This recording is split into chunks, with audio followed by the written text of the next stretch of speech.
Hello and welcome to another DC Corner. This is Ed Garrett for TMStash.com, coming to you a day earlier than usual. Ordinarily, we publish this on Sunday afternoon or evening, but it is Saturday, October the 11th, 2014, and we're here to talk to you about Batgirl 35 with a new creative team and a brand new direction. Cameron Stewart and Brendan Fletcher are writing it, with Babs Tarr doing the artwork. There have been a lot of disagreements in the various reviews I've been checking out. Some of them really loving everything about the new book. Some of them having problems with the storyline or some of the creative direction the title's taking. Everyone seems to be agreeing on one thing, though, and I agree with them. That's that the artwork is fantastic. Babs Tarr is handling this with a very indie feel. This is her first full book assignment. I can't wait to see more from her on this title and on other books as well. I like the indie feel. Those of you who know me from seeing TMStash.com know that I may be senior editor for DC Reviews, but I spend even more of my time on indie books. This is a cool look. I love the costume design. I like how she handles emotion and action. I love the sequence where she was handling a demonstration of Barbara Gordon's photographic memory. There's a lot to be said for the artwork here, and it's really what saves the book, because as far as the writing, this first issue was really clunky.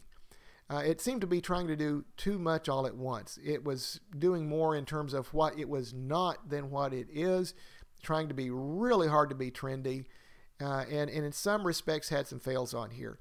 There are a couple of things where I have particular problems, and maybe in part that's because I'm not the target demographic of the title anymore, and that's okay. Let me just, before I do anything else, say this. I am fine. In fact, I love it when books start targeting new demographics. Right now, with the average comic book reader supposedly being a 35 to 45-year-old white male, that's a formula for failure long-term in the comics medium, and I don't want this medium to fail. I like the idea of appealing to a more diverse audience in every single way, whether it's age, gender identity, sexual orientation, ethnicity, you name it. We need a much more diverse comics reader. So if you're going for a different demographic, that's cool. I doubt that they're just going for more female readers, because Gail Simone probably has the most, or one of the most diverse readership that's out there. A lot of fans from a lot of walks of life. It looks like they're going for a younger female reader, and that's okay, except for one thing, and this is where probably the parent in me is coming out. The very first thing they have her do is to get so drunk that she blacks out and can't remember what happened the night before. I don't care if you're going for a young female, young male, whatever.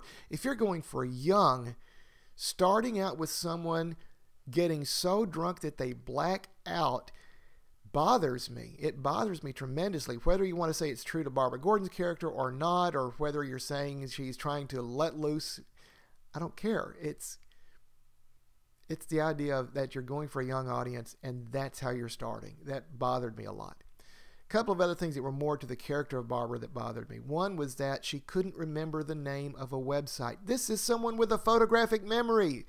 How could she not remember the name of a website? She's probably one of the most computer handy people in the DC universe. Give me a break.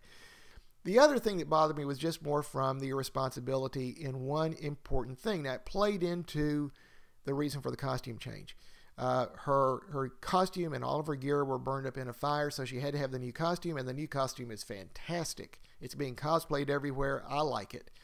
But what she did was, during her move from Gotham to Burnside, she stored all of her stuff at Black Canary's place, including some incendiary devices that, when they blew up, took not only Batgirl's gear, but Black Canary's dojo and home. She stored it there without Black Canary's knowledge or permission at a time that the two of them were on the outs. That's using a friend in a really, really bad way. That bothered me a lot. Some of the other aspects were pretty cool. I think they were trying a little too hard in terms of social media, although I'm cool with them using social media in the book. I liked how they used a QR code to have the resolution in the storyline, but it seemed they were trying so hard to say, hey, look, we're trendy. And maybe they were trying a little too hard on that. So there were some clunks in the storyline there. Let's wait and see what happens in the next couple of issues. Like I said, the artwork sort of saves the day for me. But the storyline was a really clunky start there, and hopefully we'll see what happens. Some of the reviewers are giving anything from a 7 to a 10. I probably tend to stay on the lower end of that scale, maybe around a 6.5, mainly because of some of the clunkiness in the writing and some of the concerns I just told you about. But the artwork is fantastic. That would be a 10. Let's get to some other books real quick because I don't want to take too much of your time here. Future's End, the battle is on with the multiversal version of Brainiac. You get to find out a little bit more about how Tim Drake's relationship fell apart. You find out what happened to Sergeant Rock of Easy Company, and that was a surprising one for me. And then you skip ahead to 35 years from now and how Brother Eye is getting ready to send someone back to stop Batman Beyond. Who he's sending back and the condition this poor fella is in is shocking. Future's End's a great weekly. It really has come back and it's doing a great job. Another great weekly, Batman Eternal. A whole lot's going on. Batman's after Hush. Almost everyone else is after a little girl named Jade, whether it's Killer Croc or Catwoman or a few other people. The one person who's not after Jade appears to be Batgirl, who has caught up to Commissioner Bard and knows that Bard had the evidence that would have cleared Gordon and chose not to reveal it. So Batgirl's having a most interesting meeting with the new commissioner. Batman 35, you find out that almost all of his I hate to say super friends, but all of his super powered friends are after him.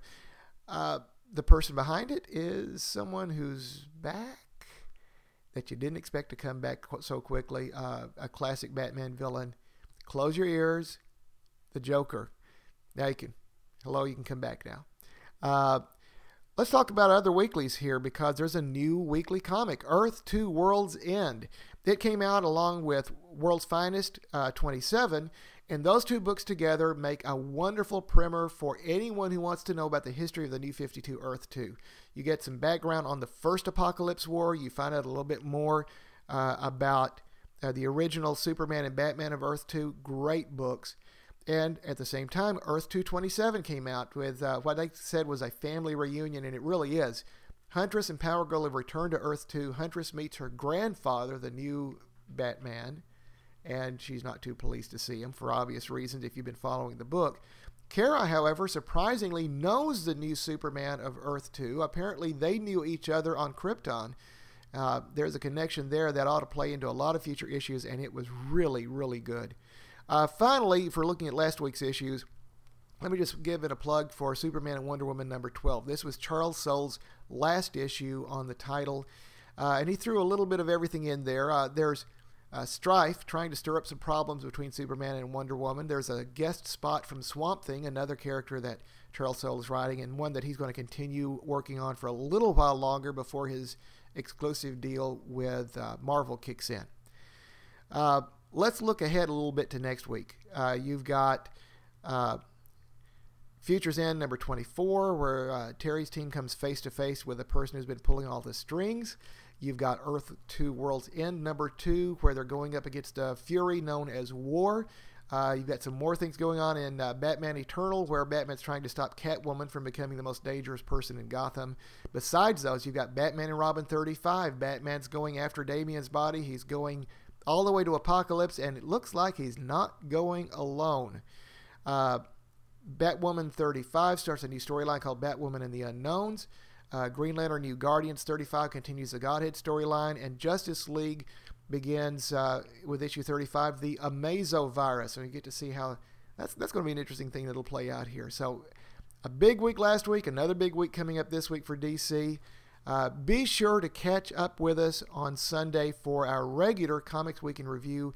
We will be talking once again about Batgirl 35, and you may find some even stronger opinions than my own on that book.